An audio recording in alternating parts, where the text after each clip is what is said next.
Louvado seja nosso Senhor Jesus Cristo. Para sempre seja louvado. Uma alegria estar aqui com vocês nessa noite para vivermos a experiência da graça de Deus que nos visita através da sua palavra. Sou o Padre Tiago, como já foi dito aqui, em nome 9 meses de padre, sou da comunidade de presença. Fiz a minha experiência com Deus há 21 anos atrás, quando eu fui batizado no Espírito Santo, e minha vida foi mudada totalmente. Tinha 13 anos de idade e Nosso Senhor apareceu para mim e dirigiu uma palavra para mim, uma palavra que mudou por dentro, de dentro, que deu sentido para a minha vida. Fiz o meu encontro pessoal com Jesus e Ele mudou meu coração. E aquela palavra que Ele me dirigiu naquele dia ecoa ainda hoje em mim. Uma palavra eterna que move a minha vida, que move o meu chamado. Então, irmãos e irmãs, estar aqui e compartilhar a palavra de Deus com vocês é mais do que vir aqui lhes falar de algo que eu aprendi, de algo que eu estudei. É algo que eu experimento. A palavra de Deus é viva na minha vida. E o trecho que nós vamos meditar hoje está em Lucas, no capítulo 5, 17 ao 26. Lucas, capítulo 5, versículo do 17 ao 26.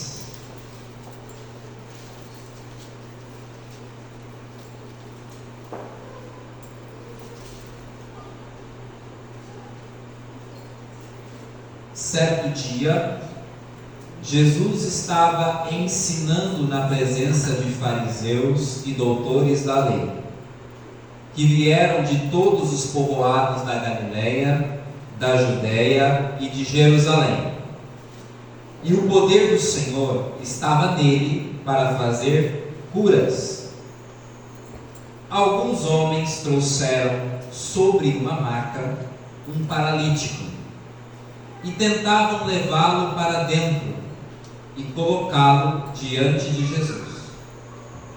Como por causa da multidão não encontrassem um modo de levá-lo para dentro, subiram ao telhado e pelas telhas desceram o paralítico com a maca até o meio diante de Jesus. Vendo a fé que tinham, ele disse: Homem, teus pecados estão perdoados. Os escribas e os fariseus começaram a pensar: quem é este blasfemo? Quem pode perdoar pecados a não ser só Deus? Jesus, percebendo os seus pensamentos, perguntou-lhes: que estáis pensando no vosso coração? Que será mais fácil dizer: teus pecados estão perdoados, ou dizer: levanta-te e anda? Ora, para que saibais que o Filho do Homem tem na terra autoridade para perdoar pecados, dirigiu-se ao paralítico: eu te digo, levanta-te, pega a tua maca e vai para a tua casa. No mesmo instante, levantando-se à vista de todos, o homem pegou a maca em que estivera deitado e foi para a sua casa, glorificando a Deus. Todos ficaram extasiados e glorificavam a Deus, cheios de temor, dizendo: hoje vimos coisas maravilhosas. Meus irmãos e irmãs, nós acabamos de ouvir a palavra de Deus. Isso é fundamental para nós seguirmos a Cristo. Hoje, o terceiro domingo do tempo comum, a igreja vive o domingo da palavra de Deus, né? Vocês certamente foram à missa e ouviram isso. Hoje é o domingo da palavra. Nós estamos vivendo num tempo em que se fala muito,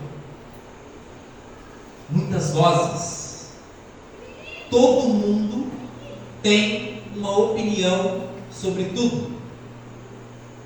E hoje a internet, a rede social, dá margem para que todo mundo fale o que quer, quando quer, do jeito que quer. E se fala, é porque tem quem escuta, tem quem ouve. Vejam, muitas vozes por aí, e nós vamos atrás dessas vozes. Será que fulano está dizendo sobre isso? E será que o influencer tal está falando sobre isso? Vejam, meus irmãos e irmãs, nenhuma palavra é mais importante do que a palavra de Deus. A palavra que realmente importa escutar é a palavra de Deus.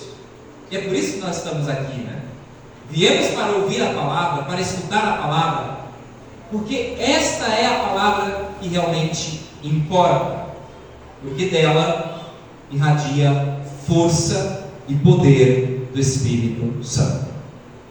Então, não sei como que você mantém um relacionamento com a Escritura, mas eu quero que nós olhemos para esse texto agora como o próprio Cristo a nos dizer, a nos falar, a nos instruir, a nos apontar um caminho, a nos dar respostas, a nos tocar pela sua palavra, a nos curar pela palavra. Não podemos estar indiferentes à Escritura. O que a palavra está dizendo para nós hoje? Vamos imaginar o cenário que nós lemos: uma casa cheia, uma multidão ouvindo Jesus, um paralítico. Alguns homens o levam até Jesus. O evangelista Lucas fala alguns homens. O outro evangelista que narra esse mesmo episódio vai nos dizer que são 4 homens que levam aquele paralítico até Jesus. Esses homens que levam o paralítico, eles são dignos de admiração. Acho que todos devem concordar comigo. São dignos de ser admirados. Por quê? Primeiro, que eles encontram uma saída para o problema que está diante deles. E não é um problema qualquer. Vamos nos colocar no lugar desses homens? Vamos nos colocar no lugar deles? Vocês estão carregando um paralítico numa maca. Vocês querem entrar num lugar. Aquele lugar não lhe dá espaço. Fiquei pensando assim, meu Deus, se fosse no tempo de hoje, essa multidão seria processada, porque onde que está, a acessibilidade, a preferência das pessoas, com necessidades especiais, Ninguém se importou para aquele homem que estava ali paralítico. Ninguém abriu espaço para que ele pudesse ir à frente. Não houve preferencial para ele. Aqueles homens poderiam ter desistido diante daquele primeiro obstáculo. Mas o que fazem? Pela porta não é possível? Então vamos subir no teto. Vamos entrar pelo telhado. Quem que aqui teria essa ideia, gente? Eu não teria essa ideia. Quem poderia pensar nessa possibilidade de subir um paralítico no teto de uma casa, descer ele por entre as telhas para colocá-lo diante de Jesus? Quem teria essa ideia? Eles tiveram? Imaginem a complexidade disso, de subir alguém numa maca em cima do telhado. 2 devem ter ficado embaixo e 2 lá em cima, mas aí para levantar e para o paralítico não cair, imaginem o desespero que não deve ter sido. E não podiam pedir ajuda para mais ninguém, porque todo mundo estava ali querendo ouvir Jesus, todo mundo estava querendo ali a sua cura, o seu milagre, a sua bênção, a sua intervenção. Vejam, esses homens são dignos da nossa admiração. Quantas vezes nós não temos essa obstinação diante daquilo que nós desejamos e desistimos na primeira dificuldade. Desistimos no primeiro impedimento, no primeiro obstáculo que aparece. Não era para ser, e já desiste. Esses homens não. Foram persistentes, estavam obstinados, foram perseverantes. Veja, irmãos e irmãs, aqui tem uma atitude, uma virtude essencial para aqueles que querem alcançar de Deus graças: a perseverança. Quantos propósitos nós fazemos e já no segundo, terceiro dia de propósito nós já vacilamos, já não cumprimos? Falta-nos perseverança. Quantas coisas nós começamos e não terminamos? Temos iniciativa, mas nos falta acabativa, vamos dizer assim. Nos falta empenho para terminar aquilo que nós começamos. Estes homens não padeciam desse mal, foram perseverantes, insistiram e encontraram um meio então de colocar aquele homem diante de Jesus, movido pela fé. Jesus depois vai elogiar a fé desse homem. O que é que os torna obstinados em alcançar o objetivo? A fé. Eles acreditavam que Jesus não era um profeta qualquer. Jesus era o Messias, o enviado de Deus, o Filho de Deus para a salvação do mundo, o Cordeiro de Deus para a salvação do mundo. Eles acreditaram nessa verdade. Do contrário, eles não se submeteriam a uma atitude dessa, uma atitude de risco como essa. Eles são dignos de admiração. Mas, por outro lado, o paralítico também é digno de admiração, porque tem grande fé também.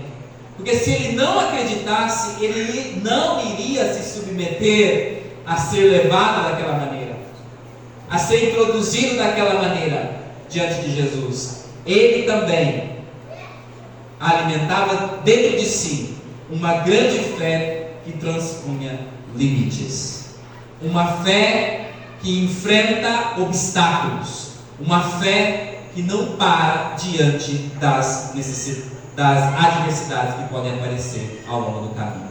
Quem aqui deseja ter uma fé semelhante, gente? Eu quero ter essa fé. Vamos pedir então, Senhor, dá-nos essa fé nesse grupo de oração, que nós saiamos daqui hoje com essa fé viva dentro de nós, com esse desejo vivo dentro de nós, de cumprir a vontade de Deus, custe o que custar. Agora vejam, Jesus vê a fé deles e lhes dirige uma palavra. Jesus dirige uma palavra para aquele paralítico. Vejam, o Senhor, Ele tem uma palavra para cada situação que lhe é apresentada. Qual situação você quer apresentar a Deus hoje?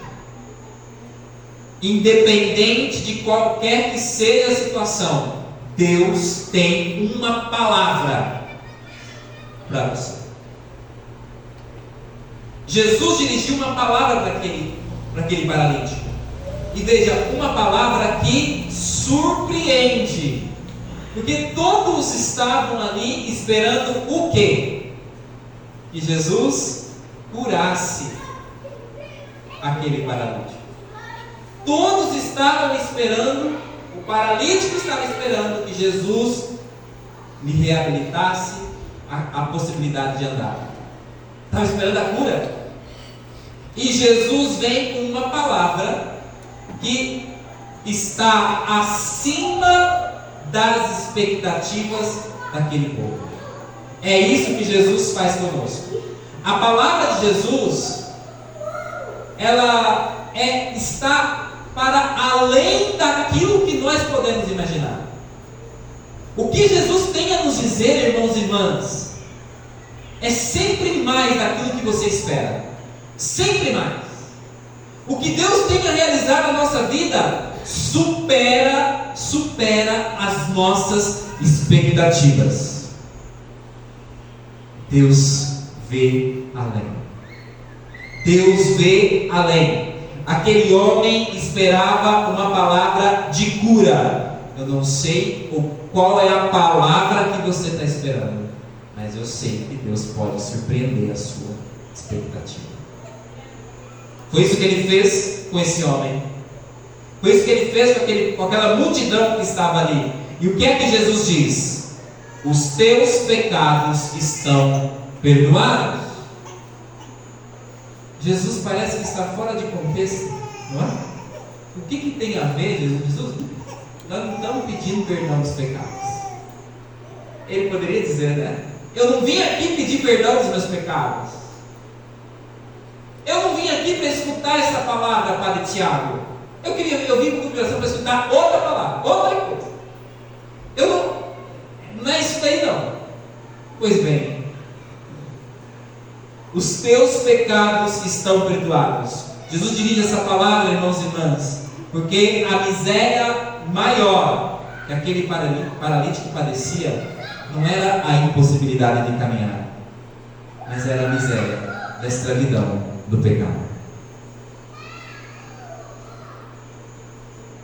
Mais do que realizar uma obra externa, exterior, mais do que realizar uma obra física, nosso Senhor quis realizar naquele homem uma revolução dentro dele. Jesus quis mudá-lo por dentro. Jesus quis entrar no centro da vida desse homem. Então, ao se encontrar com Cristo, esse paralítico encontra primeiramente a sua misericórdia. Eis o que Deus quer fazer conosco hoje. Antes de qualquer coisa, foi dito aqui na oração inicial, né? Antes de qualquer coisa, nosso Senhor nos quer perdoar os pecados. Porque no perdão dos pecados, irmãos e irmãs, está a divindade de Cristo. Aqui se demonstra que Jesus é Deus. Uma cura, um milagre, um anjo pode fazer, né? O arcanjo Miguel, tão invocado, né, nesses temas. Quantos milagres São Miguel não tem operado? Os anjos operam curas, os anjos operam milagres, mas perdão dos pecados, só Deus. Por isso não tem obra maior que Cristo possa realizar em nossas vidas do que o perdão, a remissão dos nossos pecados. E é esse encontro com a misericórdia de Deus, é esse encontro com o amor de Cristo. Então veja, nós viemos aqui hoje para escutar essa palavra fundamental.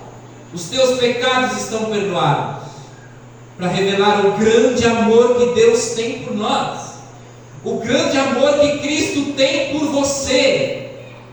Vejam, isso é capaz de mudar completamente a vida de uma pessoa. O perdão dos pecados, o encontro com a misericórdia de Deus, muda radicalmente a vida de alguém. Esse paralítico teve esse encontro transformador com Cristo, e é para isso que nós estamos aqui, para nos encontrar com Cristo. Padre, eu já me encontrei, vamos encontrar de novo? Eu já vi Jesus, Padre, vamos vê-lo de novo hoje. Vamos nos encontrar com Ele de novo, deixar que Ele fale aos nossos ouvidos, que Ele fale ao nosso coração, de tal maneira que nós nos apaixonemos por Ele, de tal maneira que nós queiramos segui-lo, de tal maneira que nós façamos como esse homem no final desse evangelho, que volta para a sua casa glorificando a Deus, bendizendo a Deus, exaltando a Deus. Então que hoje Deus nos dê essa graça de nos encontrar com Ele. Veja, irmãos e irmãs, a imagem desse paralítico quer lembrar cada ser humano que está travado pelo pecado, que não consegue caminhar, que não consegue dar passos de liberdade de filho de Deus, que vive amarrado nos seus vícios, que vive amarrado numa vida torta, que vive amarrado numa vida longe da palavra de Deus. Vejam, esse homem que não consegue andar somos nós, que temos sim os movimentos das pernas, mas muitas vezes nos falta aquele movimento ágil da alma para seguir a Cristo. Então hoje, Jesus está aqui, nesse grupo de oração, para se revelar a cada um de nós e mudar a nossa vida. Agora vejam que essa mesma palavra, nós podemos ter duas reações diante da palavra de Deus. Uma é essa, a do paralítico, de assumir para si aquela palavra, de assumi-la para a sua vida. Em contrapartida, nós podemos também não acolher a palavra de Deus. Se para o paralítico e seus amigos a palavra foi fonte de cura e salvação, para os fariseus e os doutores da lei, a palavra de Cristo foi fonte de escândalo. E eles não acolheram a palavra de Cristo, não entenderam. E aqui, todos nós estamos sujeitos a isso. É um risco. Ao invés da palavra curar o coração dos fariseus e dos doutores da lei, provocou revolta no coração deles. O problema está na palavra? Evidentemente que não. O problema está no coração dos fariseus e dos doutores da lei. Nós corremos esse risco também, de escolher aquilo que eu quero da palavra de Deus, de abraçar só aquilo que me é conveniente, só aquilo que colabora com a minha vida. Vejam, irmãos e irmãs, não. Esse risco nós corremos quando nós procuramos a Deus somente por curiosidade e não por um desejo sincero de conversão. O risco de se revoltar com a palavra de Deus escutada acontece porque nós procuramos a Cristo apenas por conveniência.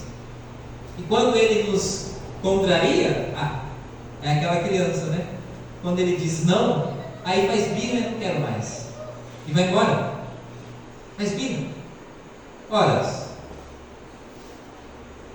trata-se de um chamado para o amadurecimento, né? Veja, irmãos e irmãs, não procuremos a Cristo por curiosidade. Ali havia uma multidão de fariseus, doutores da lei, do povo, na presença de Jesus. Mas o que esse povo estava procurando? O que eles estavam querendo encontrar? Estavam ali, talvez pela propaganda que faziam de Jesus, mas não acreditavam em sua palavra. Não tinham fé em Jesus. Não tinham fé no Senhor. Pois bem, a escolha é sua. Que efeito essa palavra vai causar no seu coração? Vai se revoltar ou vai acolher essa palavra de cura e libertação? Jesus está aqui e quer nos dar essa experiência, quer nos ajudar a fazer essa experiência. Agora, irmãos e irmãs, eu quero fazer notar aqui a ação desses homens que levaram esse amigo até Jesus. Todos nós precisaríamos ter ao nosso redor no mínimo de 4 a 6 pessoas que pudessem fazer isso que esses homens fizeram com esse paralítico. Se você precisasse de alguém para te levar até Jesus porque você ficou paralítico, você conseguiria colocar na sua mão 4 pessoas que você sabe que te levariam? Você tem 4 pessoas que assumiria a sua causa, que estaria disposta a enfrentar qualquer situação para te ajudar a fazer uma experiência de Deus? Você teria? Quem teria? Levanta a mão para mim ver. 4 pessoas. Você sabe, não, eu tenho, padre, 4 pessoas que são meus amigos, minhas amigas, que eu tenho certeza que se precisasse me carregar, como esses homens fizeram com o paralítico, eles fariam. Quem tem?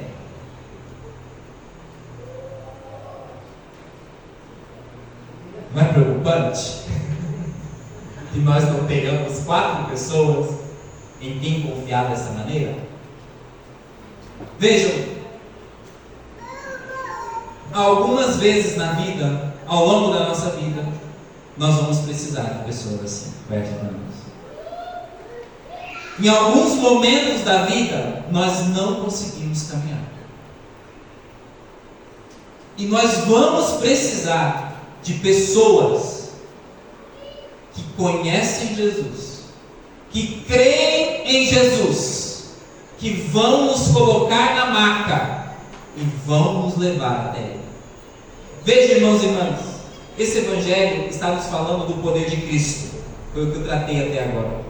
Mas eu estou querendo dizer agora aqui também que os irmãos, a comunidade, precisa ser para mim um caminho, alguém que vai me pôr no colo se for preciso, um amigo que vai ser capaz de subir no telhado por causa de mim, alguém que vai ser capaz de sacrifícios de tal natureza para não deixar com que eu me perca ao longo do caminho. A fé católica cristã não é uma fé individualista. A gente vem no grupo de oração, a gente pede graça para nós, pedimos bênçãos para nós, mas esse movimento de pedir para nós precisa me levar a me abrir para o outro, a ser irmão de fato do outro. Agora vamos fazer a pergunta inversa, né? Eu perguntei se você tinha 4 pessoas.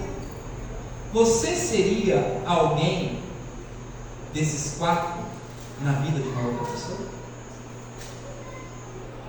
Você ama alguém com tal intensidade que você seria capaz de colocar essa pessoa numa maca e subir no telhado por causa dela?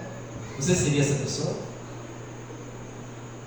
Irmãos e irmãs, aqui nós temos algumas características dos verdadeiros amigos, das pessoas que realmente podem nos levar e nos colocar diante de Jesus.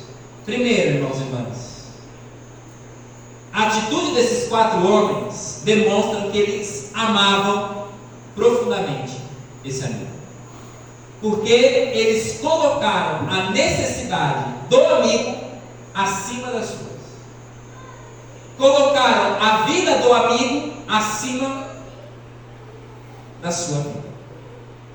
Esse tipo de amor é um amor que Cristo deseja injetar em nós, se é que eu posso usar essa palavra, um amor que nos faz capazes de esquecer de nós para que o outro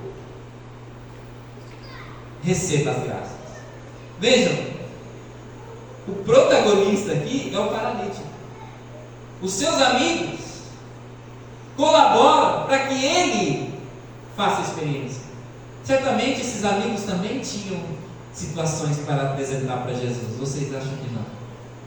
Certamente eles gostariam de estar diante de Jesus, mas eles colocaram a necessidade do seu amigo acima das suas. Então vejam, aqui está um critério para você identificar essas 4 pessoas na sua vida. Quem é capaz de colocar as necessidades suas acima das dele? O mesmo do outro lado.